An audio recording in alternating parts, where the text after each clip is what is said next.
వ్యవసాయ బాయికి కరెంటు కోసమని బ్యాంకులో నా మొగుడు అప్పు తెచ్చినాడు.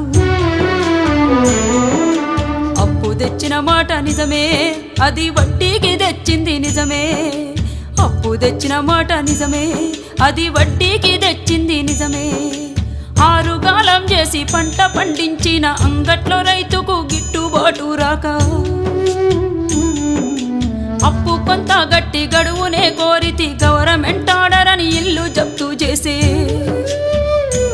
అయ్యా యాడ తెచ్చి గడుదును నేను ఎవరి కాళ్ళ పడుదును, యాడ తెచ్చి గడుదును నేను ఎవరి కాళ్ళ పడుదును. అసలేటి వానల్లో ముసలెట్ల కట్టుకొని మోకాటి బురదలో మడికట్టు దున్నితే గరిసెలెవరివి నిండెరో గంగన్న కడుపులెవరి గాలెరో, గరిసెలెవరివి నిండెరో